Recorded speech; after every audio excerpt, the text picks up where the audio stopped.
Здраво! Намалување на музика е знак дека почнуваме. Добро вечер на сите. Добре дојдовте на третиот настан од креативност до кариера. Оваа вечер темата на настанот ќе биде како да направиш успешен бизнис од Македонија, па затоа имаме 5 успешни претприемачки приказни да ги споделиме денес тука со вас. Меѓутоа, пред да започнам со најава на секој од говорниците, најпрво би сакала да споделам две важни вести од Brainster заедницата. Првата вест е поврзана со нашата мисија, тоа е вработување на нашите студенти. Па така, прво би сакала да им се заблагодарам на USAID и на нашиот партнершип Team, кои што успеа да го организираат најголемиот досега саем за вработување во Македонија. Настанот ќе биде одржан баш тука во лабораториум на 4 јуни. 50 компании од Македонија, Албанија и Србија ќе имаат ексклузивна можност да вработат 200 наши студенти од Brainster академиите и Brainster Next коледжот, така што еве Јана може да наполза партнершип с тимот. Фала за оваа можност. Втората вест која што сакам да ја најавам е поврзана со специјалното изненадување кое што го најавивме на социјал медија. Значи, инспирирани од претходниот настан и од големиот интерес за ваучерите кои што ги доделувавме, речевме дека ќе се потрудиме и заедно со 10 компании ќе обезбедиме повеќе вакви можности за нашите идни потенцијални студенти.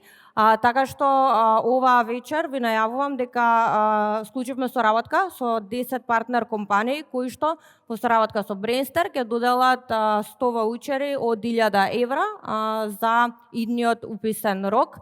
Ќе може да се аплицира за сите од утре, меѓутоа вие како наши гости на овој настан, како што веќе може да приметите, го скенирате QR кодот кој што е на секаде околу вас или го наоѓате нашиот Student Admission Team на вратата на лабораториум и се пријавувате, со тоа добивате можност побрзо да аплицирате за ваучер и да го добиете. Без да должам повеќе, може да поминеме и на официјалниот дел и да ги слушнеме инспиративните приказни на овие 5 наши гости кои што се тука вечерва со нас. Пред да ги најавам, прво би сакала да ви се заблагодарам на сите што дојдовте и што решивте несебично да го споделите вашето искуство и знаење со гостите тука. Фала, дечки. Па како прв говорник, вечерва ќе има чест да го отвори настанот Ивана. Јас за сите имам спремено као една многу кратка реченица, за да ги најавам, за да не откривам премногу од она кое што они ќе го споделаат со вас. Па за Ивана можам да ви кажам дека е политиколог, по позадина која што успеала своето хоби заедно со тројца нејзини пријатели да го претвори во кариера и не само во кариера, во успешен бизнис кој што реизнува доста големи и сериозни инвестиции на Kickstarter, така што со километража за себе и со успешни игри. Ивана, фала ти.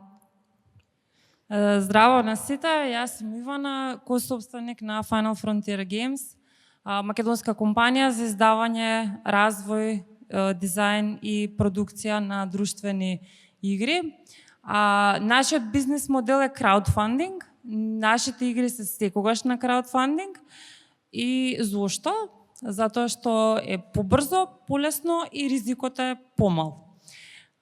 Така ние почнавме и така ние ги дознавме овие податоци, кога од чисто седење друштво по дома, играње board games, свативме дека е прилично лесно да составиш табла на која ќе има слики, полења, човечиња и такви работи и од една проста скица ние направивме еден прототип на игра.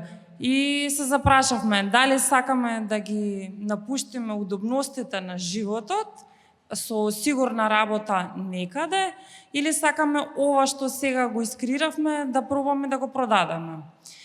Нас не требаше отприлика 2 години да истражиме, да направиме целосно убаво истражување, дали не собира на пазарот, дали има место за инди издавачи, за нови издавачи, дали има место и кои се чекорите да стигнеме ние до апсолутно производство на една игра. Може ви звучим премногу, но 2 години помина и во вака и ние свативме дека за да успееме без личен капитал, премногу капитал колку што бара производство на една друштвена игра, најлесен начин е да се пробаме на Kickstarter. И повторно, од кога решивме дека нашиот прв проект ќе оди на Kickstarter, повторно ги искористивме сите поволности и бенефиции што може интернет и социјалните медиуми да ни ги даде. Читајќи ги лекциите на големите издавачи, на големите луѓе што веќе имале многу проекти за себе и го поминале цел тој пат, ние лично им благодариме за споделеното искуство јавно.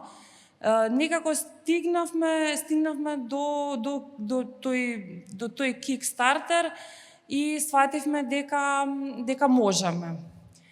Следуваше втора кампања, трета кампања и така денеска нашата компанија за себе има 12 успешни краудфандинг кампањи и меѓу другото имаме успатни повеќе од 20 проекти, што од делот на Board Game, како целосна Board Game игра, што дел од експанзии за игрите.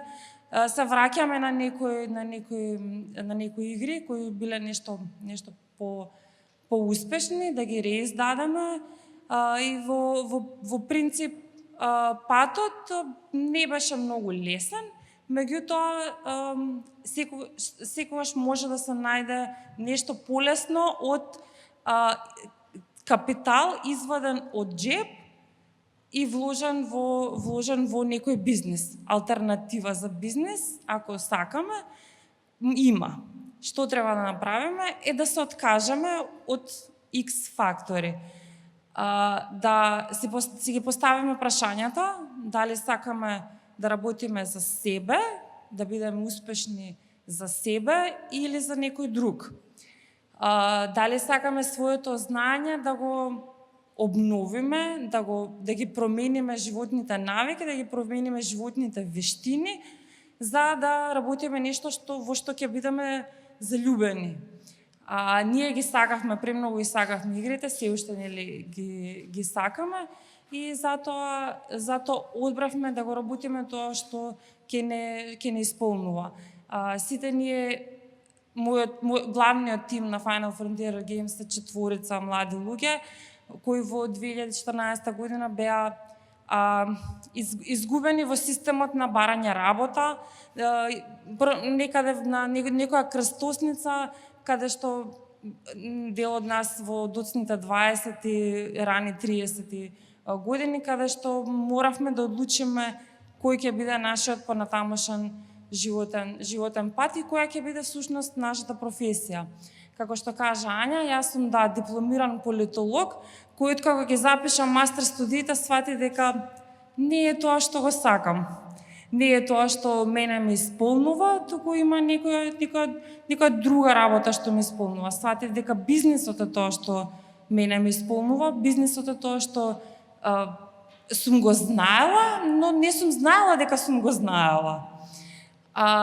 И полека учејќи ги лекциите, учејќи ги, читајќи ги големите умови, читајќи ги искусните, сватив дека можеме да го правиме тоа и еве денеска скоро 10 години успешни сме во тоа што го правиме. Успехот во board гейминг индустријата е релативна работа, меѓутоа не сме ниту доле, не сме ниту многу горе.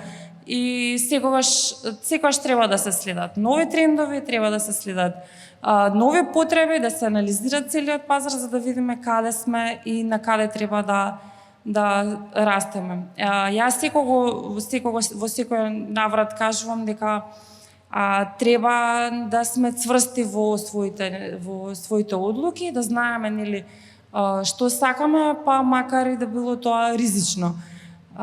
Да, моите родители ми велеа: Ивана, време ти е сериозно да си најдеш работа. И јас им велев: не, јас ќе го работам тоа што ќе ме исполни. И бев тврдоглава и успеав. Ако е доволно, ќе се вратиме после со ваше прашање, секогаш сум отворена за дискусија. Фала ти, Ивана.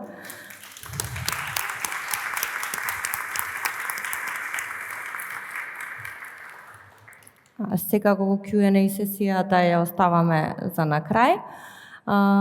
Фала, Ивана, уште еднаш.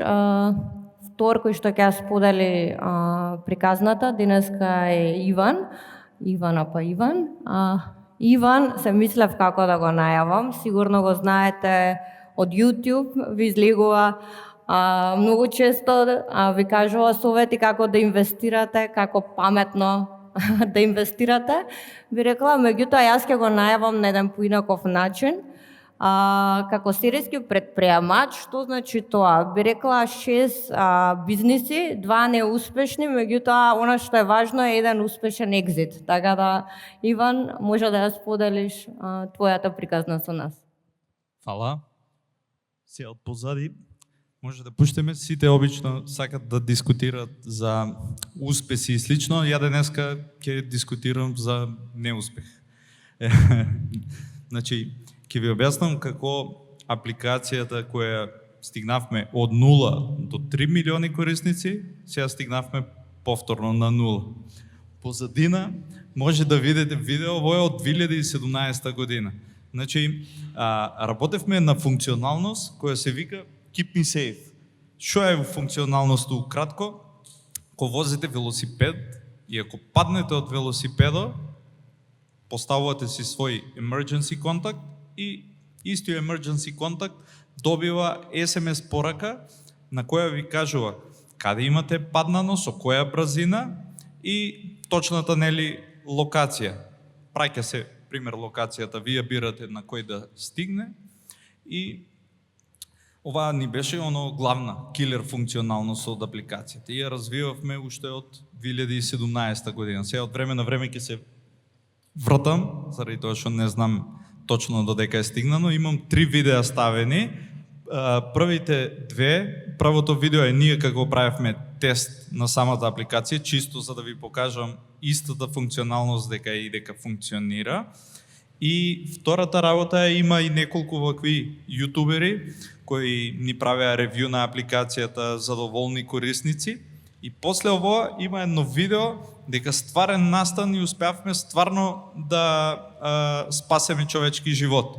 Имавме добивано многу пораки и бев многу горд на тоа, заради тоа што нема нешто по убаво чувство од да добиеш порака дека некој си му спасил живото со твојата апликација. Значи нема пара што може тоа да го купи или да го смени. И тоа чувство ние го имавме подолг период, се додека Apple не излезе со своја иста функционалност. Затоа туку позадина одат сите работи, те и овај јутубер може да видите како ја тестираше апликацијата. Значи паѓа, апликацијата праќа контакт, директно стига до негов пријател и може да видите пример. Исто, има тајмер, што 30 секунди одбројува и се праќа пораката. На крајо, после сето овоа, има и едно видео, чисто да видите истата функционалност од Apple. Што се случуваше? Нашата апликација беше топ најдаунлодирана апликација у фитнес сферата, у сайклинг. Многу ја користеа функционалноста и едноставно сигурно ви е познато дека многу компании водат и спорови против Apple, пошто се случува. Например, Spotify излезе прв со музички сервис, Apple Music, тотално истото го ископира. Или Tile, сега што го знаете, AirTag, исто беше друга компанија. И многу често се случува да видат на некое место дека има traction и тоа да го ископират и да го направат како нивна функционалност. Уште трае видеото, после наредното видео е случајно од една GoPro камера од еден дечко од Кочани, што ја користеше нашата апликација и што случајно имаше краш со велосипедо и прати SMS порака до неговите пријатели кои возеа со него за да се вратат. Он беше повеќе од 15 минути у безсознание, значи можело е да биде многу лошо ако они не се добиле пораката. И сега ќе го покажам и тај дел, и тоа видео е кратко, но од сите работи што ќе ви кажам, сакам главно да се задржам на нешто. Многу луѓе уште на старт, секогаш пред да почнат некој бизнис, викат дека не ја кажуваат идејата на друг, дека некој ќе ми ја ископира. Никој нема да ви ископира идејата, додека идејата не стане милионска.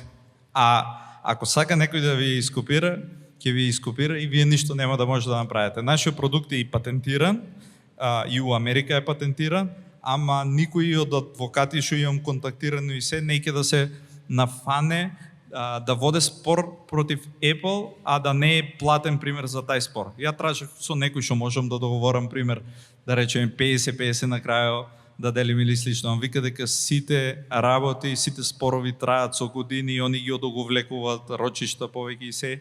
И уствари, кога се бореш со таков гигант, немаш успех. И затоа ја во само го имам у позадина со мене како да се пофалам дека некои и од Македонија, обични IT компании може да стигнат до светски успех, па дури и Apple да ти го ископира главниот продукт. Тука имам у позадина ситуацијата што ви кажував со инцидентот, дека и со GoPro камера, и дечкото после го снимавме, гледа се дека има видни последици, и да не беше апликацијата со Keep Me Safe функционалноста, може денеска и немаше пример да гледаме. Така да, сега после ово има кратко видео и ќе ја погледнете од Apple каква е функционалноста. Теа ќе може да ја погледнете. Значи, ово е веќе 2023 година. Истата работа, дури и истиот countdown скрин го има, кој трае 30 секунди, emergency SOS, пошто у случај, ако падне некој, нели може да падне, ама да е окей. Тука има, значи, одбројување и таймер и праќа SMS порака. Главно, од мојата презентација, не ќе да зборам за некоја работа што сум успеал или да ви давам мотивација, туку да ви кажам дека треба да бидете спремни на се. Треба да бидете спремни и да може некојаш да дојдете до врво и паднете до доле и за да продолжите. Фала ви.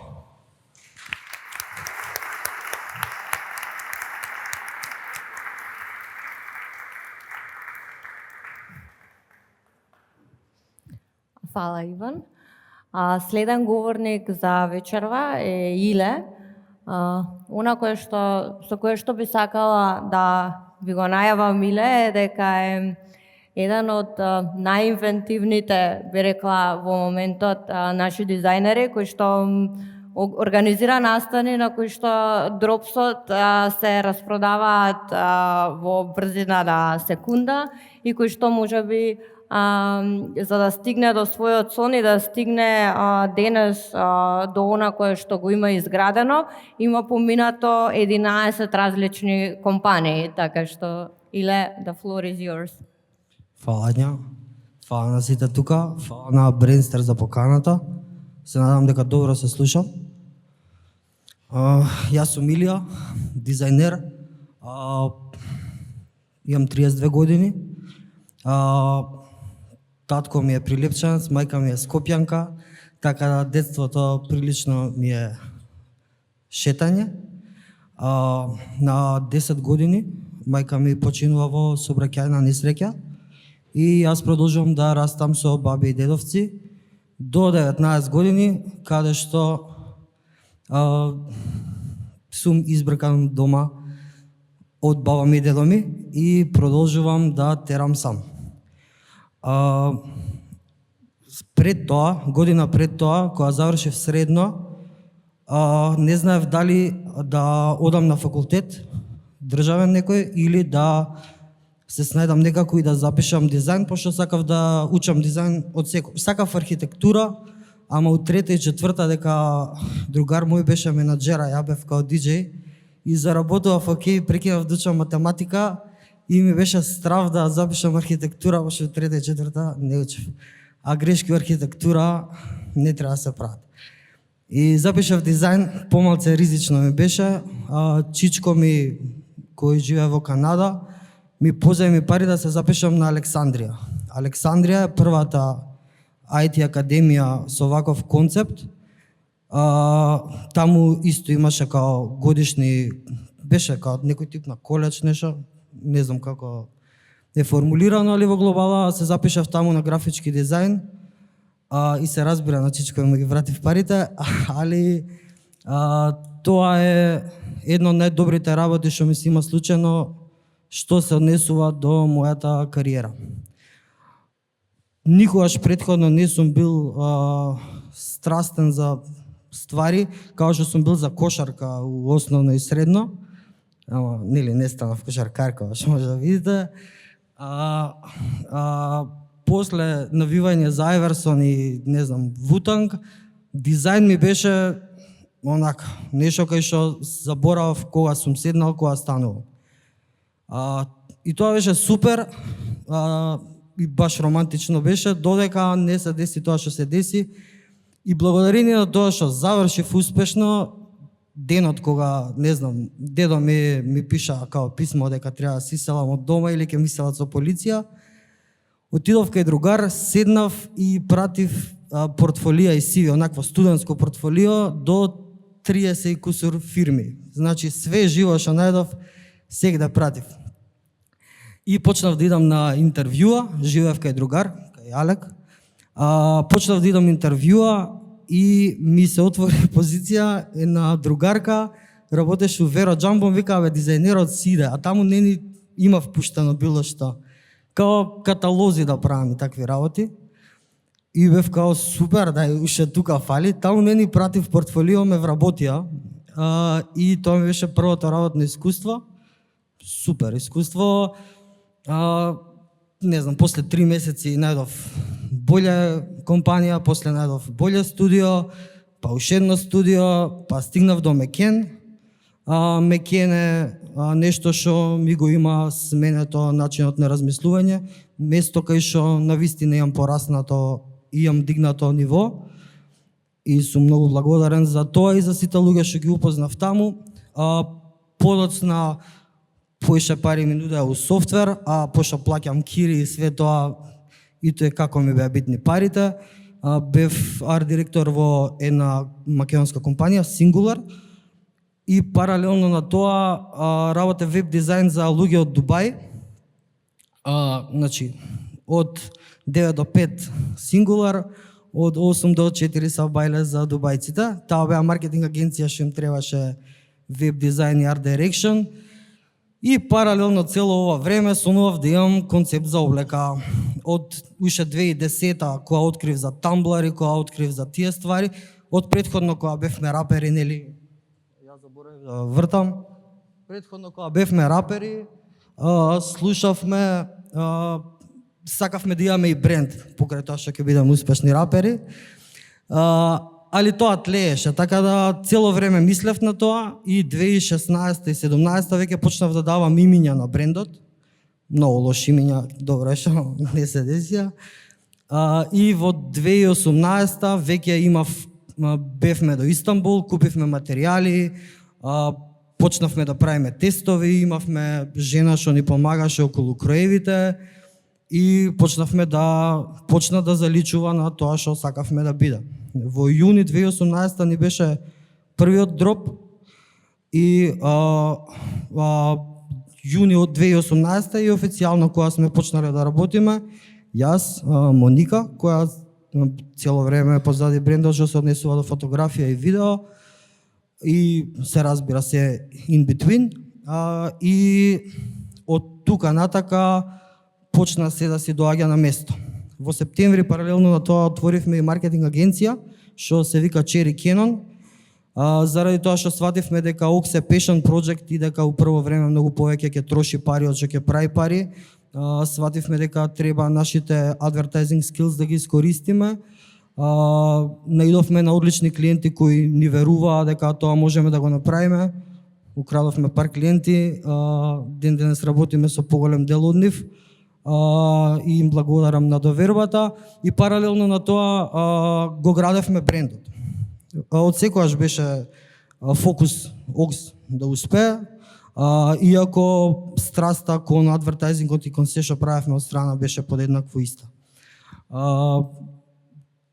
Fast forward 2024, од 2021 имаме продавница у Девармало.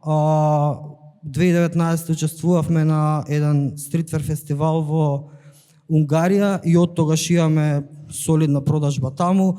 Нашиот онлайн шоп работи од 2019 поозбилно. Продаваме во доста земји у светот. Стварите изгледаат од прилика вака.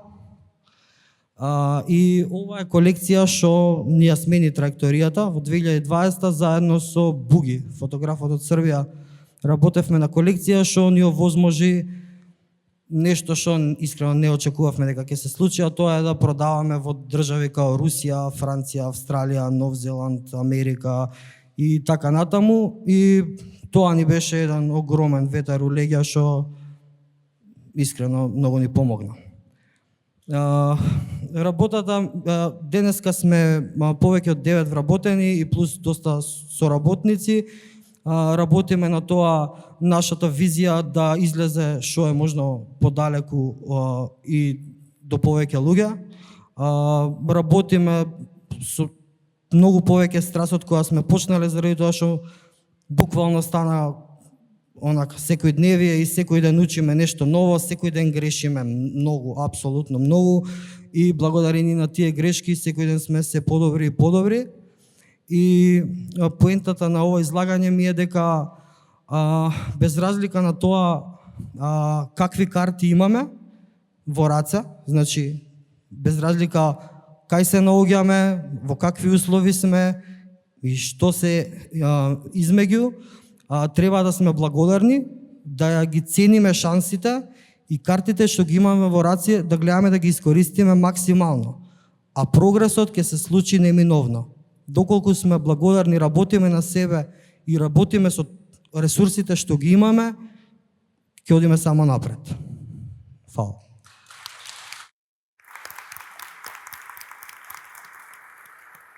Фала, Иле. Фала, Иле. Следен говорник на агенда е Никола. Спремни? Вака, за Никола, онако што сакам да го, како би сакала да го најавам, е дека е всушност софтверски инженер, кој што развива бизнис, кој што се фокусира на дигитални маркетинг алатки. И мислам дека е правиот пример за едната страна е никогаш не е доцна да започнеш со бизнис, а другата страна е никогаш не е рано. Па Никола е доказ дека никогаш не е рано и првата голема инвестиција ја реизнува уште додека е на факултет. Така што Никола раскажа твојата приказна. Здраво, се слушаме? Да. Океј, здраво, дечки. Јас сум Никола, коосновач на Heritage и ние сме компанија која што стигна до 1 милион за помалку од 12 месеци. Као што би не дефинирале кај ја виси, кој што се најголем фонд у Европа, ние сме еден од најбрзо растечките стартапи во цела Европа. Или као што би не дефинирале некој на LinkedIn, сме overnight success. И сега, не сум доен тука да се фалам околу што се имаме постигната. Inspired од мојот колега Иван, решив и ја малку да го прикажам тој реалити на overnight success и целиот тој ролер коустер на стигање до 1 милион ARR за 12 месеци. Нашиот overnight success, таа ноќ траеше 7 години и тој overnight success е само буквално на the tip of the iceberg. Под него се слуши као премногу фейлови, имаме преку 10 фейлнати стартап идеи зад нас, кофаундер го напушти тимот, личен банкрот, буквално 3 пати ќе донесе в компанијата до банкрот, има враќано назад, премногу стресен период и слично. па и полека да влеземе у приказната. Сега, можда некои не знаете како тројцата студенти што направија алатка за автоматизација на Reddit, или тие студенти што не можеа да отворат сметка у банка, па што не им веруваа дека некој ќе стави $500,000 тоа што го прават. Што се случи, ние бевме 4-та година на факс, направивме некоја алатка за автоматизација на Reddit и земавме инвестиција од $500,000 за ова што направивме. Тогаш беше најголемата присет инвестиција у Македонија и после ова почна на некој начин да се става фокусот на Македонија како регион кој што може да креира стартапи. Што беше алатката? Буквално at some point праќавме 2% од сите можни пораки на Reddit. Концептот на OnlyFans агенција сите беа стартани као на backbone на Howitzer. Многу од познатите NFTs слично се лансираа преку нашата платформа. Меѓутоа најголемиот хайлайт у животот на Howitzer беше нашиот Product Hunt launch. Знае некој тука што е Product Hunt? Океј, Product Hunt е најголема платформа у свет, као златна книга за продукти, кај што на дневно ниво лансираат по 300-400 продукти. Ние лансиравме, станавме number one product на Product Hunt, имавме преку 1000 upvotes и најакиот момент беше што кога ќе пишете Reddit на Product Hunt, бидејќи Reddit си има лансирано на Product Hunt, првото нешто што излегуваше беше Howitzer, а второто нешто што излегуваше беше Reddit. Иако ние бевме направени on top of Reddit. Буквално, дечки, беше див запад, каде што луѓе престануваа да плаќаат за Reddit ads, кој што беше најголем monetizement систем на Reddit, и се свичнуваа на Howitzer за да го користат за многу поевтина цена. Буквално ова го правевме во однос на Reddit. Ја знаете причава? Тито иде у White House со Ричард Никсон и имаат состанок, пали пура и сега сите го гледаат. Никсон му вика: "Слушај, ние не пушиме тука." И Тито им вика: "Како блазесиви", и продолжува пуши. Ко буквално ова го правевме. Се беше одлично, Sunshine, топ, дечки направиле некоја алатка. Секакви портали пишуваа за нас, сигурно не стигнува. 17 април, мислам беше? Не, 22 април. Адвокатката на Reddit ни испрати еден дугачок legal letter. Оваа приказна многу малку имам зборен у паблик, никогаш у волку голема група, али ќе споделам што се случуваше. Буквално Reddit бевме милиметар пред тужба со нив, каде што буквално од нас бара: сменете ги боите, сменете го логото, свето, и на крај информално ни кажа како: "Дечки, процес на литигација $50,000, ние ќе почнеме, slap on the wrist за нас, меѓутоа вие нема може да го издржите." Не правевме ништо илегално, кршевме TOS, меѓутоа ништо од тоа не беше илегално. Не можа технички да се изборат со тоа што ние го правевме, и на крај решија да идат по легален пат. И back to the drawing board, назад, reset, ги нема веќе тие дечки што прават тул за Reddit, одеднаш од дечките кои што работат нешто за Reddit, паѓаме на компанија која што треба смисли што ќе прави. Меѓутоа не е bottom line старт, туку е bottom, каде што гориш 40,000 месечно, имаш помалку од 200,000 у фирмата, тим од 16 луѓе, тоа се 16 фамилии кои што работат у нашата фирма и треба да ги издржуваш, нели, у целиот тој концепт, и ние не знаеме што ќе правиме. Буквално, у банка парите само вака паѓаа, удира тука импостер синдром, удира моментот на чекај, ние имавме за Reddit алатка, сите не знаат како тие што прават нешто за Reddit, за што ќе правиме. Буквално беше доста хаотичен систем и на крај некако магично решивме да влеземе во маркет со 400 други competitors и да го направиме тоа што сега ни е main business model, или Hey-Rich, нешто кое што стигна до 1 million. Сега, да влезете у маркет, кај што претходно не постоел маркетот, бидејќи сте го креирале, да влезете и да се компитате со 400 други кои што се гиганти, е доста стресно нешто и наоѓате на доста пречки. Сега сакам да зборам за неколку од тие проблеми кои што ни се случија на целиот пат. Лани го лансиравме продуктот точно пред година дена, почнавме да заработуваме за него и у јуни лани бевме 3 месеци од банкрот. Буквално, дечки, бевме unfundable. Компанија која што земала доста солидна присит инвестиција, сега беше unfundable. Никој од тие инвеститори не сакаше ни даде term sheet. Имаше само една компанија со која што еден VC фонд со кој што бевме многу блиски, што ни го даде најлошиот term sheet, буквално deal with the devil, кој што не го прифативме. Беше моментот на дали да почнеме да продаваме компјутери, дали да почнеме да затвараме компанијата, со ова што се случи, бидејќи го имавме нашиот ран, можда ние не сме тие кои што треба да го прават тоа. Се случи апсума, тоа беше лонч кај што ние решивме бутстрапаме. Бутстрапинг е со наши финанси да пробаме да го издигнеме ова, без да отпуштиме никој, без да резнеме, без да се случи ништо тоа. И на некој начин почна се движи компанијата напред. Секунда. Најголемиот проблем, кој што е после банкротот, беше моментот што не можевме да скелнеме компанијата. Кога си VC-backed компанија, од тебе се очекува да растеш или да скелнеш. И обично треба да го фигур аутнеш некако маркетот за да можеш да скелнеш. Ние не можевме да скелнеме над 8.000 месечна, кај што горевме преку 40 до ноември. Се случи Hail Mary-та и стигнавме до овој момент и најголемиот takeaway од ова целото е, ова инвеститор иначе ми ја прати вчера поракава на LinkedIn. Моментот беше инвеститор кој што претходно те одбил, кој што никад не бил тука кога требало да биде и слично, ти дава recognition за тоа што го правиш. И се хитна тој милион. 1 милион не е ништо у стартап светот, као звучи huge или нешто такво, меѓутоа е само почеток, од 0 до 1 до тој journey. Понатака ќе се изнадесат уште милион работи, може да ќе банкротираме, може да ќе имаме уште многу bumps in the road, меѓутоа има еден многу битен момент што го научив од еден човек, научи да уживаш од тие bumps in the road, пошто секогаш ќе ги имаш. И сега, која е тајната за да се стигне до тој 1 милион или која е тајната да бидеш предприемач? Само две нешта ја би рекол. Persistence. Збориме за луд persistence, дечки, кај што сите работи, сите статистики се против вас, наш светот е против вас. Меѓутоа ако стварно сакаш да правиш тоа и ако стварно грайндаш, ако си окей паметен и ако учиш од тоа што го правиш, мислам дека можеш да стигнеш до тоа целото. И на крај бонус совет. Ако сте гледале Risky Business, sometimes you gotta say what the fuck и да го направиш мувот. Така да, дечки, I believe in you.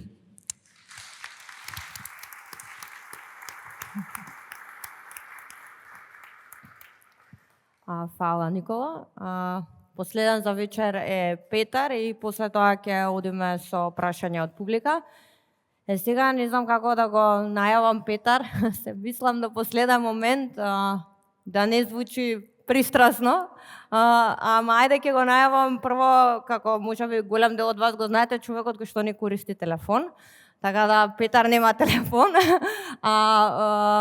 Друго кој што можела да го најавам ќе биде малце поперсонално, е човек кој што го познавам, кој што има 3 работи, на кои што му завидувам, 3 особини. Првата е интегритет, втората е човек кој што постојано учи, ама буквално, кога мислам постојано, учи, постојано работи, и третата е човек што многу го сака својот тим, така да Петар, the floor is yours.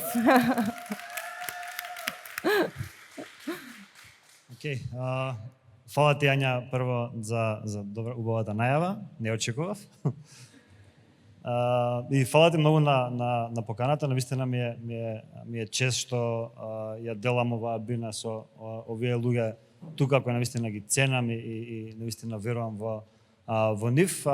Ја ќе почнем од обратна насока. Ќе кажам прво која ми е целта на оваа презентација. Целта ми е да ве уверам, барем не знам 80% од вас, дека секој може да направи 1 милион евра. Секој еден од вас може да направи 1 милион евра и според мене не е многу тешко тоа да го направиме и треба да се следат неколку принципи, 5 на број. Ке пробам тие да ви ги опишам низ презентацијата, меѓутоа прво ќе ви дам малку контекст од каде ми се овие 5 принципи. Малку backstory. Еднаш во месецот организирам вечера за предприемачи. На таа вечера се гледаме десетина луѓе, најчесто различни луѓе. Поголемиот дел од нив, можеби сите на таа маса имаат направено минимум еднаш 1 милион евра. Никола веќе ние често ни се придружува, Иван ќе почне да ни се придружува од наредниот пат и на таа маса споделуваме, нели, од време на време се сажалиме бидејќи не наоѓаме каде на друго место да се пожалиме, па меѓу нас се сажалиме колку е тешко, меѓутоа исподелуваме работи, нели, принципи, како работиве функционираат. Сега, меѓутоа, ај за момент да ги баталиме тие 20 луѓе, ајде да ги погледнеме само овие луѓе тука што се кои се меѓу нас, да пробаме да сватиме кои се работи кои се заеднички за овие луѓе, кои се работи кои се специфични за овие луѓе. Едното е едноставно, сите се успешни на свој начин, финансиски и на други начини. Меѓутоа, ајде да почнеме да пробаме да ги извадиме работите кои се специфични за нив. Првата е она неочигледна, претпоставувам не очекуваат ни они дека ќе ја кажам, меѓутоа нема да ми се налутите. Мислам за предприемачи кои имаат успеано да направат над милион и да имаат успеано да направат над милиони евра неколку пати, не се особено интелигентни или не се надпросечно интелигентни. Јас сум во таа категорија, признавам дека не сум надпросечно интелигентен, така да не верувам дека има гениалци тука меѓу нас. Тоа е првата работа, барам еве за мене можам да кажам. Втората работа, можам да гарантирам дека овие луѓе тука и луѓето што ги знам што имаат направено многу пари, работат повеќе од 99% од луѓето. Можам да гарантирам дека учат повеќе од 99% од луѓето и можам да гарантирам една работа плюс, дека сега да им ги земеме парите на овие луѓе денеска, да им ги земеме од банка сите пари и на овие другиве луѓе што ги знаеме, зборам за self-made millionaires, што направиле од нула пари, да им ги земеме денеска парите, за една година пак ќе направат 1 милион евра. Што сакам да кажам со ова? Дека не треба прво да сме многу интелигентни за да направиме пари, а второ дека не е на среќа, бидејќи можеме повеќе пати да го направиме тоа. Така да сега ќе почнам да пробам да споделам кои според мене се тие принципи. Исто така ќе почнам од оние принципи кои се не толку очигледни. Првата работа е дека треба, или првиот совет према вас е да бидеме бунтовни. Што значи тоа? Ќе пробам преку примери да ви кажам тие работи. Мојата бунтовност или љубопитност во животот во првите 15 на години во животот ми носела само незгоди и непријатности, меѓутоа бидување бунтовен на краток рок, зашто ви го кажам дека може да ви донесе проблеми. Меѓутоа на долг рок, додека си во средно, додека си на факултет, ако не веруваш во системот за образование, нема многу добро да се осеќаш таму. Меѓутоа на долг рок таа бунтовност и љубопитност ме натара после 5 години во супер добра интернационална компанија во 2015 година да ја напуштам таа компанија, да го започнам Бренстер. Таа бунтовност не донесе до неголемата школа во 2020 година, таа бунтовност не донесе до топ 500 компании во 2022 година, топ 500 компании по профит. Значи во топ 500 во профитабилност во Македонија. Тоа е 0,7% од компаниите. Таа бунтовност на натера да се прошируваме во други земји. Паралелно дека градевме Бренстер приказната, водевме војна и на друг фронт, односно пробувавме да им кажеме на формалното образование дека има работи што треба да ги променат за да можат подобро да ги обслужуваат нивните студенти и подобро да ги обслужуваат индустријата. За среќа не послуша, па затоа во 2021 година ние отворивме наше формално образование. Нашата бунтовност ни помогна да растеме година за година со 100% раст. Таа бунтовност на натера да ги имаме овие прекрасни студенти на Next што ги имаме, што се гордееме многу. Ви гарантирам дека за 3 години ќе станеме, држете ме за збор, за 3 години ќе станеме најголемото формално образование во Македонија и ви гарантирам дека за 10 години од сега ќе станеме најголемото формално образование на Балканот. Бидејќи сме бунтовни, бидејќи сметаме дека можеме тоа да го направиме. Така да тоа е првиот совет према вас. Бидете бунтовни од време на време, бидете малку луди, бидејќи не може да очекувате луди резултати ако бидете нормални. Така да тоа е првиот совет према за вас. Вториот и третиот совет ќе ги ставам во едно, бидејќи веќе ги повторија сите луѓе тука до мене. Учете повеќе од останатите и работете повеќе од останатите. Само ме интересира колку од тука се на возраст помеѓу, да речеме, 17, 18 и 30 години. Моли да кренете рака. Да. Од 18 до 30 години. Океј, значи негде 80% од вас. Океј, значи за другиве овој совет не важи, или може да го искористите ако сакате. Меѓутоа за оние од 18 до 20 години, од 18 до 30 години, work-life balance е стапица која не треба да ја да ја имате на ум барем во овие 10 на 12 години од вашиот живот, бидејќи никогаш нема да имате повеќе време од овие 10 на години од животот да работите и да учите како да нема утре. Учите и работите по 15 сати на ден, затоа што учите саботи, недели и нема да се каете ниту за ден посветен на учење и на работење. Бидејќи јас имам веќе 36-7 години, не можам да учам и да работам 15 сати на ден, бидејќи треба да менувам пелени после 6 сат. Ако јас и вие почнуваме бизнис во иста индустрија, не сум конкурентен со вас. Вие имате многу повеќе време од мене да посветите на бизнисот, не можам да ви парирам вас. Така да work-life balance до 30 години не треба да го извадите од речник. За понатаму, предпоставувам, нели ќе треба да се погрижиме и за тие работи, бидејќи не е работа и не е кариера, се во некој периоди од животот и фамилијата нормално е најважна. Меѓутоа, за ова очекувам да има напад на social media. I don't care, ова го користев ја во првите 10 на 15 години од мојата кариера и не се кам воопшто. Така да учете и работете повеќе од останатите. Четвртата работа е направете тим од одлични луѓе, не само на работа, туку и надвор од работа. Бидете свесни дека сами не можете буквално ништо да направите. Обкружете се со луѓе кои се попаметни од вас, обкружете се со луѓе кои се ведри, кои се позитивни, бидејќи оние кои се песимисти и негативни луѓе имаат друга агенда, сакаат да ве вовлечат во нивниот свет, не дозволувајте тоа да го направите. Раскинете ги сите тие конекции, врски со такви луѓе и обкружете се со добри, позитивни луѓе како вие, особено обкружете се со тим кој мора да биде попаметен. Секој човек од тимот мора да биде попаметен од вас во тоа што го прави, за да може нештото да ви функционира. И петта работа што според мене е многу важна, бидејќи секој од вас тука спомна за неуспеси. Петиот совет за вас ми е: држете ги едрата отворени. Што значи тоа? Ајде да ви кажам 3 тајни. Првата тајна е: сигурно ќе фелнете. Ако сакате да започнете бизнис, сигурно ќе фелнете и сигурно ќе фелнете неколку пати.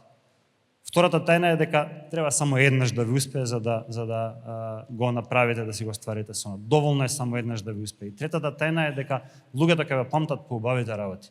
Низ овие 10 години имаме и неуспешни бизниси. Не знам дали сте слушнале за Лајка, некој од вас.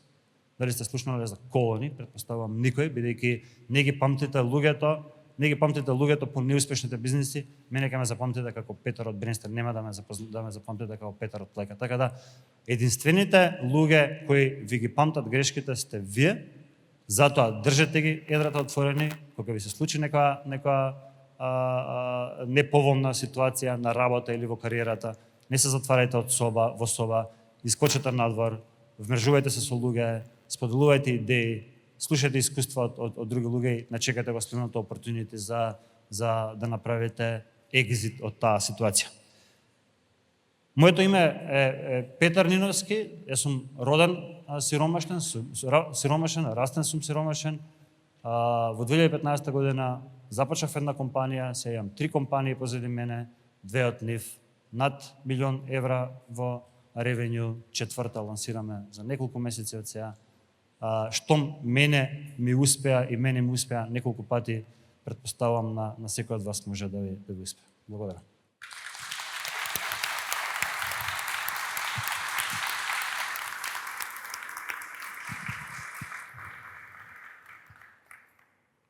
Фала, Петар, фала на сите присутни.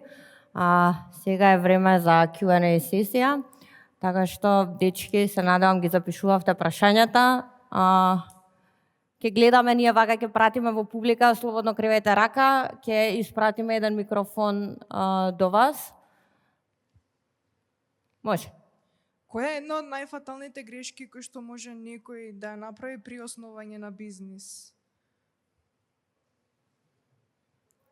Може било кој да одговори, да. Значи, која е една од најчестите грешки, која што, или најголемата грешка? Да, најголемата грешка. Најголемата грешка при основање на бизнис.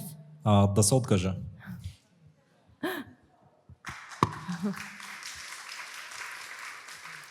Ако сака некој исто така може да...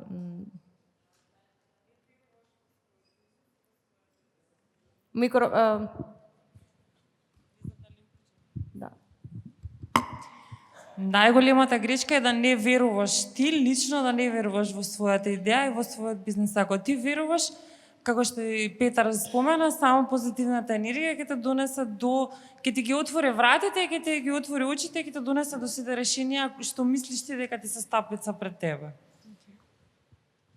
Ја би сакал да споделам една исто така неочигледна грешка, а се прави често и за жал е многу болна. Не знам дали ќе се согласат дечките со мене, ама да не се откажеш доволно брзо од идеја која нема да функционира. И е многу жално, познавам неколку луѓе кои од 2015 година која започнувавме, тогаш јас се движев низ вакви настани, од 2016 година се затвори во канцеларија и ово ми е прв нетворкинг, после долго време, меѓутоа луѓето тогаш кога ги запознав има луѓе со се уште со истите идеи, уште нема никаков производ, така да пробувај да ја извадиш ситуацијата докато има смисла и после откаже се почне нешто ново. Уште една работа, може не е најголемата грешка, ама е многу голема грешка. Внимавај за кое сметководство го избираш да ти води работа. Тоа е многу битна работа. Ово од Иван го очекував. Не, според мене мислам дека битно е ако взимаш партнери у компанијата кои ти се партнери, тука да не ја направиш исто грешката и да не се дружиш и обкружуваш со луѓе што се песимисти, ути на почетокот секојаш изгледа луда идејата што и да правиш и ако се дружиш со таков тип на луѓе може да ти влијаат индиректно и да си речеш, абе, ово може стварно нема да го биде. Така да дистанцирај се од такви луѓе само. Ви благодарам.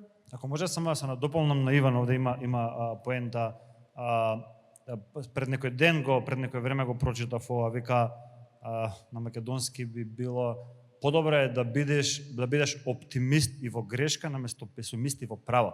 Бидејќи песимист и во права, можеш само една работа да кажеш, ти кажав дека нема да функционира. Така да подобро да бидеш оптимист и често во грешка. И една смешка ми текнува на совет што ми го даде еден предприемач во 2015 година, вика, кога ќе почнеш бизнис, немој да купуваш тежок тросет, бидејќи често ќе се менјаш од канцеларија во канцеларија и ќе треба да го пренесуваш тросетот.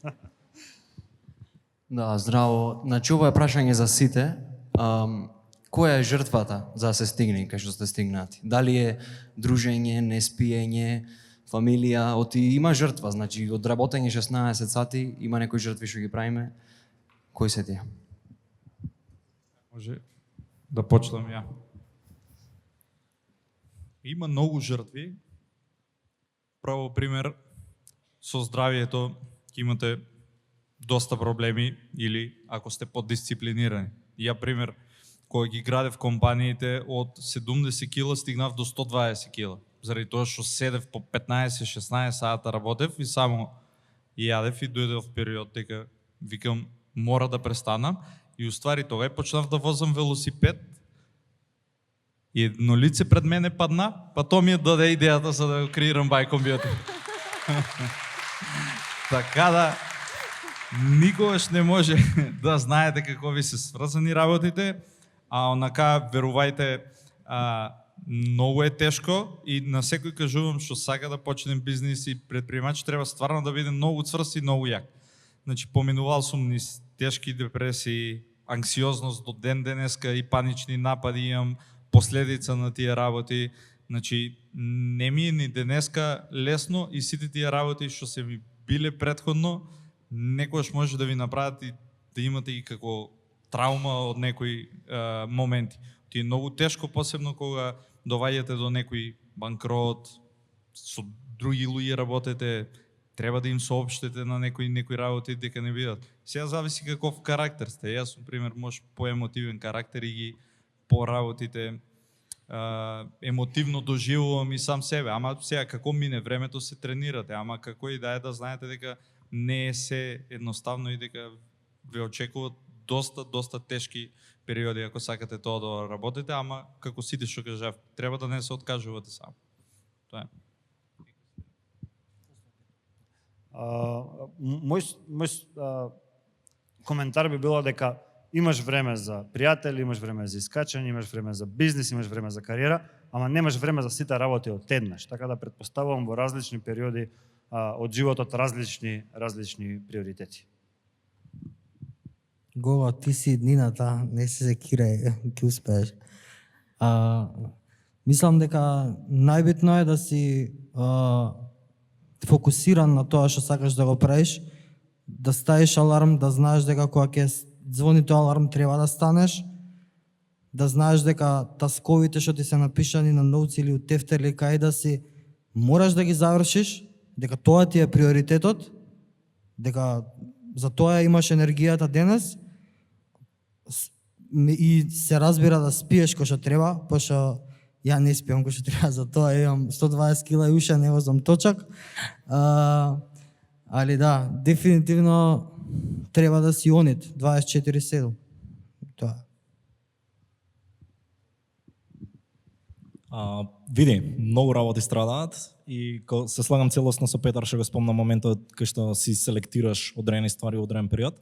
Меѓутоа, recently почнав да размислам на моментот дека најголемиот стартап треба да си самиот ти и од целиот тој journey, ако не си среќен во тоа што го правиш и ако не ти е мир на душата, она се е џабе.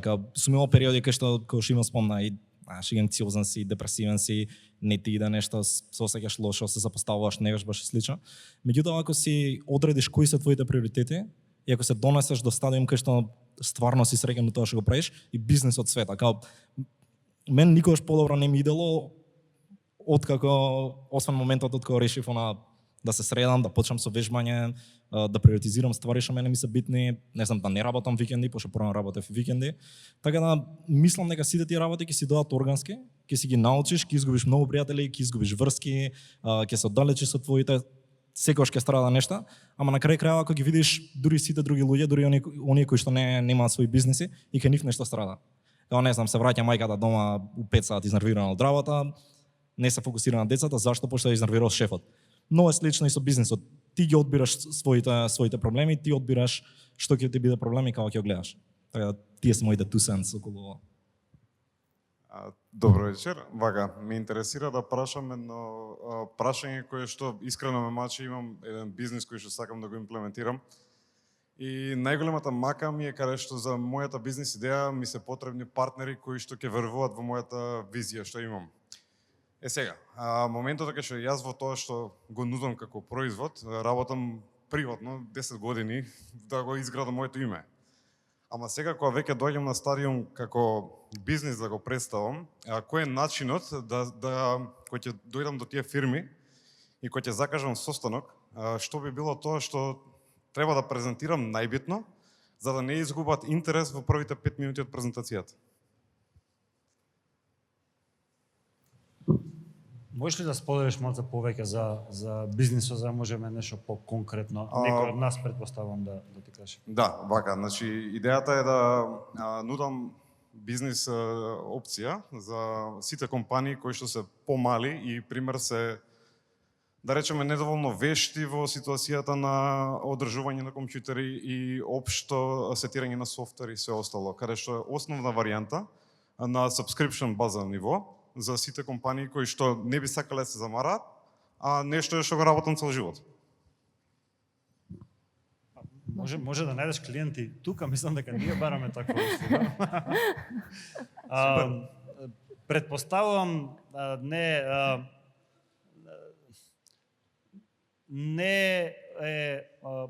е сервис кој моментално не многу се нуди барем кај нас, така предпоставувам дека е некој ниш сервис. Не знам, извади листа од бизнис мрежа, топ 250 IT компании во Македонија по број на вработени. Ке ги добиеш таа листа, ке ја добиеш за 10.000 денари или 20.000 денари, не знам колку е.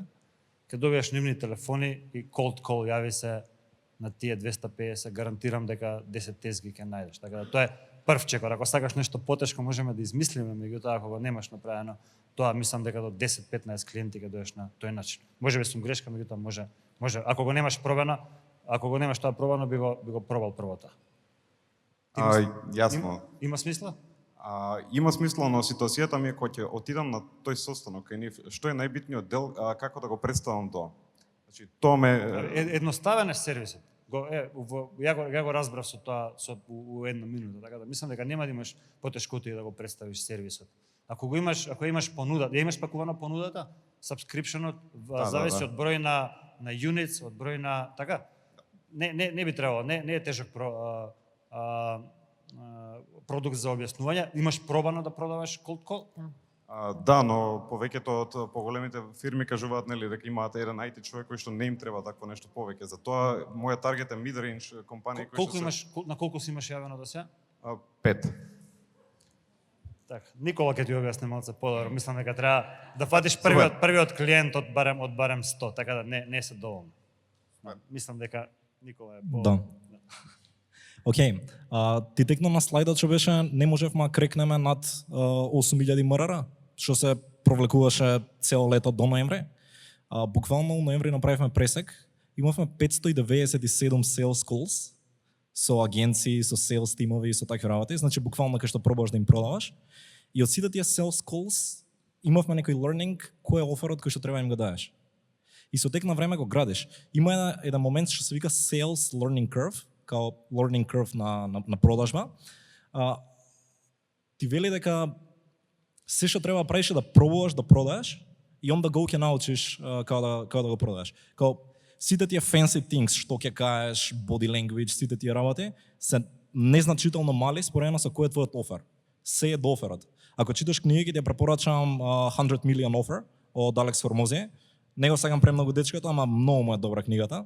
Прочитај ќе ти биде доста добар старт и не ги овртинкај нешто, така планираш како да им пристапиш, која ќе биде сел скрипта, слично. Не, убаво ти кажа Петар, земи телефонот, врти, ќе те одбијат колку и да се луѓе у тоа целото, меѓутоа ќе научиш како да ги пристапиш. Еден многу битен момент кој што имам видено дека многу стартапи да не го прават во продажба е изгубени дилови, да запишеш причината зашто се изгубени тие дилови, ги ставаш у Google Sheet, правиш една пивот табела и гледаш кои се стварите кои што треба да ги адресираш. Така се градат продуктите. Short-term roadmap-от ти е граден од изгубени дилови. On the go ќе научиш, ќе офиграутнеш многу ретко и многу тешко. Баш имавме пред некој ден ваква дискусија со Петар, да го нейлнеш од прва. Не чекај да го нейлнеш од прва, особено ако ти е прв бизнис. Go and do it. Благодарам. Ќе се врнеме еден чекор на назад само за да ти кажам какво да си размислиш, кои се тие работи што треба да ги кажеш пред клиентот или било што. Значи за успешна сделка, за да види две работи треба да имаш. Или да му заштедуваш време, или да заштедуваш пари на фирмата. Одговори си ги сам тие на кој начин ти тоа го правиш и само тоа го презентира. Уште малце да го разделиме ако може ово. Никола што го каже многу паметно. Еве да речеме скрипт, што треба да направиш. Јави се на 15 луѓе, направи стоп, види како поминале тие 15 состаноци, редефинира сделката, понудата, јави се на уште 15, промени ја понудата и со следните мислам дека ќе ти биде полесно и полесно. Така да, ај за еден месец само пиши ни дали функционирало или не. Обавезно. Благодарам. И еве јас само на кратко да додадам, принцип кога правиме понуда, го презентираме тоа што они ќе го добијат, не ти што го нудиш. Тоа што они ќе имаат корист од било која ствар. Ние, например, за секоја кампања, рачно, индивидуално, лично, пишуваме на над 1000 продавници на секаде низ светот. Добар ден, здраво, ние имаме нова кампања. Добар ден, господине, тој и тој. Лично им пристапуваме поединечно, без користење на никакви сервиси за праќање мејлови, за да не заврши во джанк, за да не заврши во спам, за да не заврши како непотребна понуда. Сигурно има некои полесни начини, ама ништо не е лесно и мора малце да направиме пуши да се потрудиме малце повеќе. Од 1000, сигурно во кампања ќе прифатат 50 до 100 продавници да купат. И само да додам уште две нешта. Земи ги као темплейт, пошто многу имам размислувано на ова целото и буквално работат као blueprint, запамти ги фразиве, follow up и next steps. Што значат тие работи? Многу ретко дека од прва ќе оклоузнеш. Ќе му се јавиш и многу ретко дека од прва ќе оклоузнеш. Многу често треба да направиш follow up, као да го пингнеш, да го замараш, ние тоа што го викаме. Од прилика за да добиеш return од негова страна ти треба да просек 7 touch pointi или 7 follow-ups. Значи секојаш прави follow-up. И сега, од секој од тие follow-ups, кој ќе добиеш од него некој return, секојаш дефинираш што се next steps. Као многу често имам гледано селс разговори кои што завршуваат на му продаваш, ти дава недефиниран одговор и толку. И после си као, па ја му понудив, не доја до мене. Секојаш дефинираш што е next step. Као, окей, го правиме муаветот, еве го оферот, еве го тулот што го нудиме, завршува муаветот, го праша што е next steps. Ќе се консултираш со CEO-то, дали имаме буџет за ова, па ќе ми кажеш, топката у твои раце или у мои раце. Као запамти ги овие две нешта, многу побрзо ќе се движиш низ процесот. Пошто да ќе се јавуваш и после ќе бидеш као, па мене не ми враќаат, сигурно ми е крш оферот. Не. Најверојатно не правиш доволно follow-ups и не дефинираш next steps. Што ова и прекинуваме со овој одговор и не знам дали сте свесни дека 90% од одлуките не се да или не, туку се недонесени одлуки. Не разбирате, луѓето не ја носат одлуката, ја одложуваат. Замисли, многу често, размисли, замисли колкав ризик е тој што ја купува оваа одлука, замисли да фелне со тебе, да не даеш добар сервис. Многу му е потешко на човекот од таа страна да купи наместо ти да продадеш. Можеш да го разбереш тоа, така? И најчесто твојата одлука ќе биде во фаза недонесена одлука. Свати го ова за твојот сервис. Ја ќе треба да ги доверам компјутерите на цела организација на тебе. Тешко ми е да ја донесам таа. Многу потешко ми е да купам него ти да продаш. Направивме мастер клас за селс, така чисто. Тука има во прв ред прашање, може. Здраво, Ања, здраво на сите. Многу ми се свијаат сите говорници, морам да пофалам за изборот на гостите. Јас имам кратко прашање. Дали кога почнувавте имавте некој ментор? Кој беше оној на кого се јавувате кога ќе заглавите да ве спасе, кога ми се случи ова, што да правам? Дали имавте некој кој што веќе бил во бизнисот, некој кој што се изгорел па се откажал или некој кој што е успешен во моментот? Толку.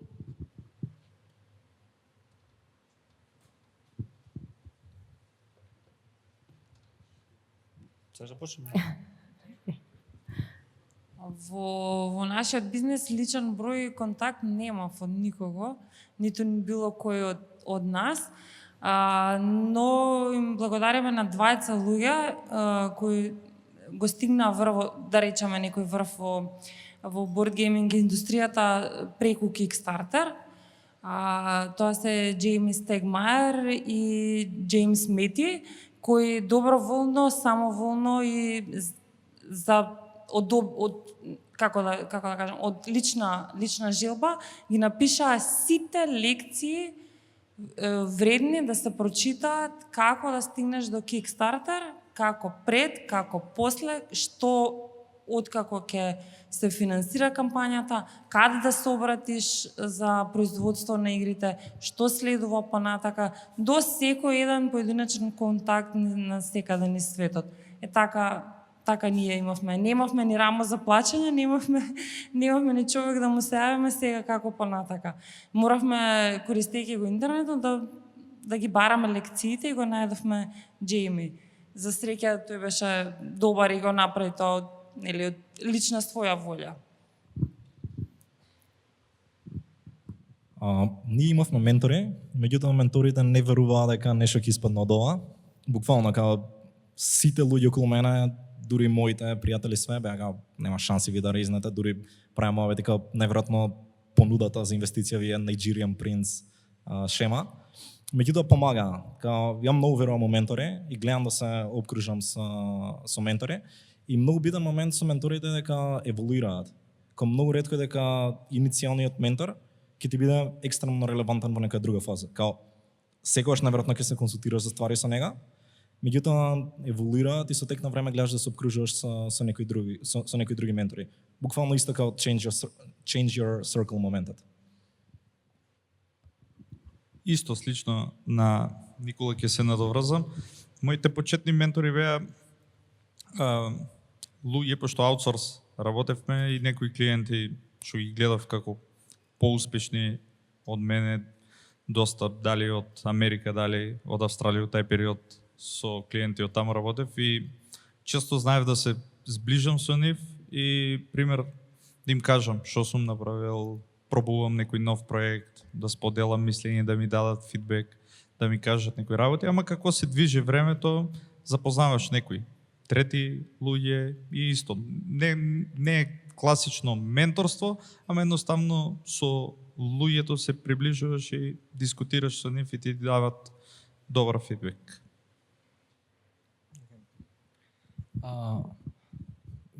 Примерно, ако ти од аспект на тоа да се пожалиш или да си ги кажеш маките, нели најчесто се блиски, али ствар што многу ми помогна, што психологот ми ја кажа, е да шетам саат време сам или да седам саат време сам и ништо да не правам. Значи нема телефон, нема ништо.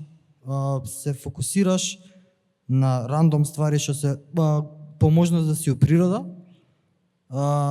пошто од цело време што го имаш од денот, можеш да си одделиш саат време за да се репрограмираш.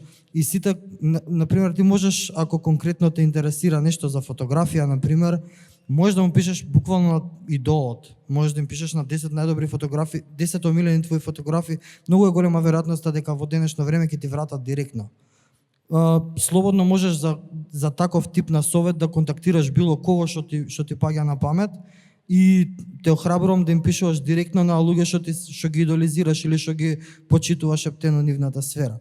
Што се однесува до емоциите, се разбира, другари и другарки најблиски, али сите тие совети, сите тие информации, пак треба да си сама да си седнеш на страна, да си ги процесираш и сама да си извлечеш заклучоци од тоа, заради тоа што знаеш, влијание некогаш е добро, некогаш колку е да е добронамерно може да те однесе у ќорсокак, а некогаш кога е случајно може да те однесе на автопат, така да најбитно е ти да ги процесираш според мене.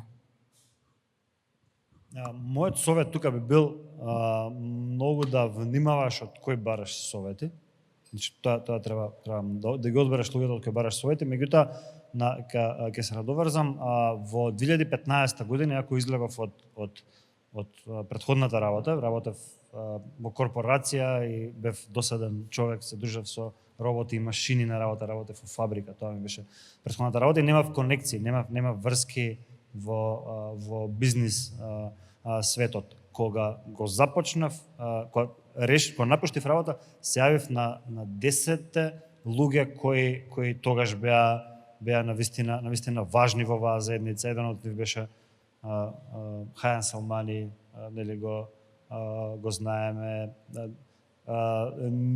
Уште неколку луѓе, не ги набројувам со име и презиме, меѓутоа на таа година сите тие луѓе на многу подалеку од мене, мислам дека 100% од луѓето ми одговори, 100% од луѓето прифатија средба за да се распрашам и тоа ми даде неколку месеци талкање и избегнав неколку грешки поради тие средби. А во поново време, во последниве неколку години, гледам од време на време да се гледам со луѓе како овие тука за да споделам идеи во различни фази, да речеме сега сме во една фаза со нов бизнис кој го развиваме, во кој не сме биле претходно.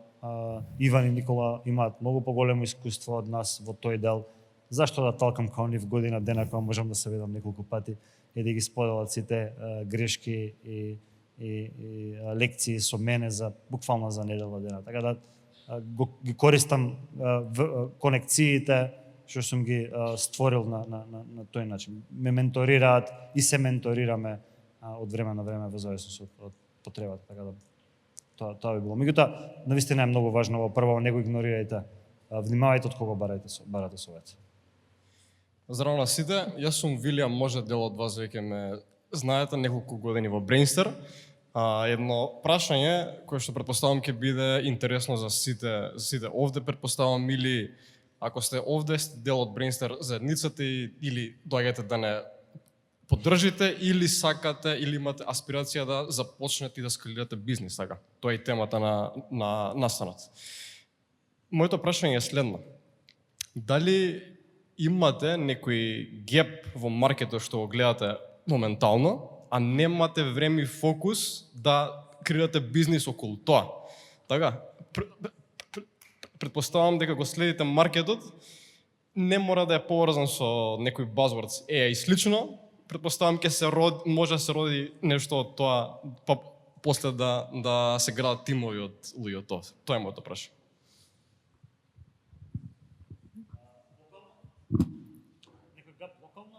Може да биде локално, меѓутоа преферал би да има потенцијал да се скалира глобално.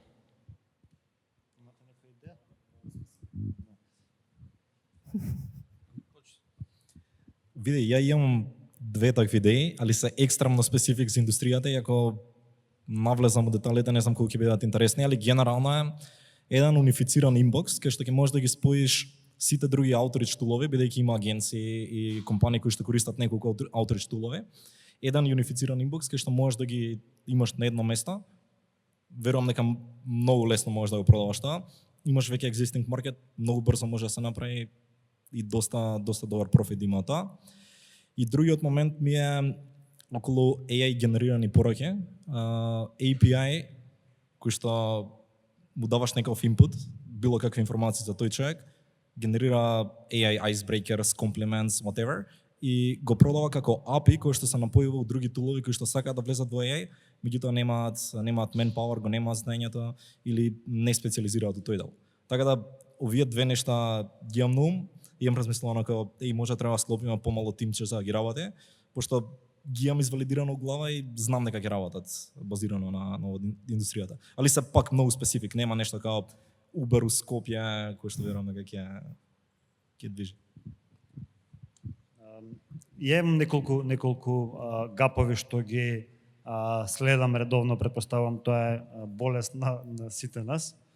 Меѓутоа има еден што е локално, колку и да звучи смешно, ќе го споделам со вас. Има нешто, да кога наоѓаме такви гапови не би го започнал овој бизнис, меѓутоа кога размислуваме на гапови на пазар, односно недостатоци или проблеми во одреден дел, може да се запрашаме со какви проблеми ние се соочуваме, со какви проблеми се соочуваат нашите пријатели. Например, мајстор дома, reliable, не можеме да најдеме никој од нас. Мислам дека никогаш не би го започнал тој бизнис, меѓутоа интересен бидејќи е локален, некој ако го реши овој проблем у насока и да добиеш сервис next day, наредниот ден, тоа да биде оферот, мислам дека ќе направи многу пари и да биде дури 100% поскап од моменталната понуда за голем број на луѓе е прифатливо. Исто така гледаме еден огромен гап поради неколку трендови што се јавува, меѓутоа не би навлегол многу у специфики, бидејќи ќе биде досадно, меѓутоа во continuing learning, за learning for the rest of your life, за учење после 22 години, после формално образование, гледаме еден огромен гап за B2B кај нас и на глобално ниво, меѓутоа ако тоа е тоа што го развиваме сега во моментов, меѓутоа ако навлезам во специфики ќе бидам досаден. Така да, меѓутоа со секој случај многу добро прашање.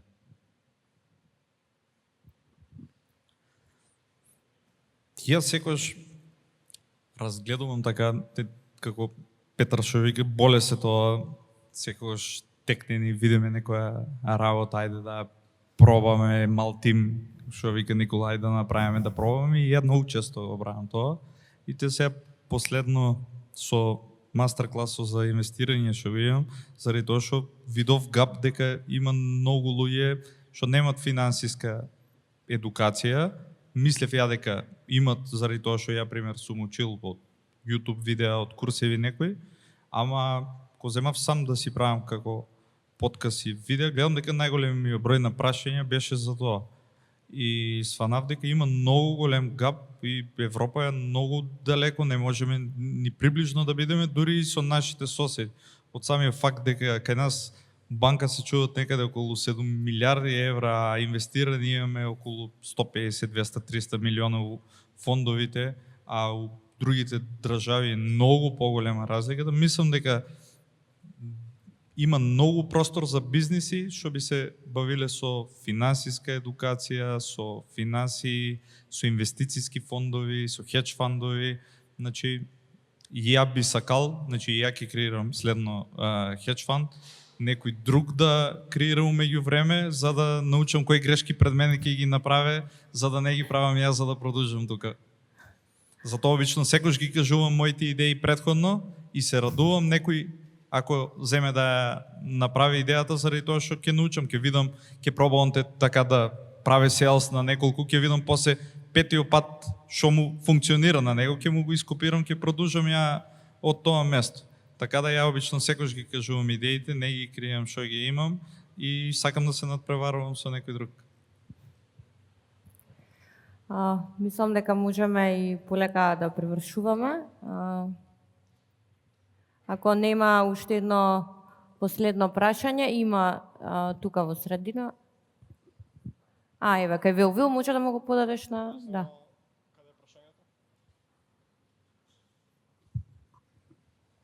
Може ке биде за тебе. Прашање до Иван. На кој начин твојата апликација генерираше пари? На Buy Computer конкретно со in-app purchase. Значи, бесплатна беше апликација, freemium класичен модел и им го дадеме Keep Me Safe за еден месец бесплатно пример за да го користат, а после тоа им наплаќавме одредено фи, различно тестиравме у различни држави, различни цени, а исто така видовме после дека можеме да направиме и апсел и уште повеќе да наплаќаме, па да додадовме и некои други премиум функционалности кои што гледавме дека ни ги тражат цело време корисниците што не прашуваа имате ли пример да гледаме моменталниот elevation на која заради тоа што другите апликации го нема, или имате ли dark тема, тоа време нема другите апликации сите беа у една боја и вика dark тема дали имате батеријата ми троши многу и собравме такви повеќе функционалности и ги ставивме исто како премиум функционалност и наплаќавме subscription fee. Добро. Дечки, се ближиме полека кон крајот. Би сакал да ви се заблагодарам на сите тука присутни и на гостите што ги споделивте вашите приказни, успешни, неуспешни искуства. Фала на сите.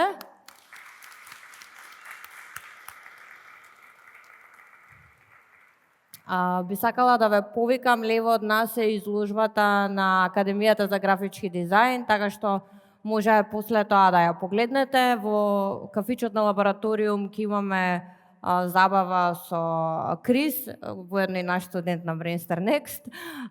Така што неформална дружба, пијачка, може да поразговарате со говорниците, ако ви беше срам да поставите некое прашање тука јавно. И уште еднаш да ми се заблагодарам на 10 компании кои што возможија 100 ваучери од 1000 евра за гостите вечер. Од утре понудата ќе биде јавна и отворена за сите потенцијални студенти. Така што фала уште еднаш и се гледаме во лабораторија.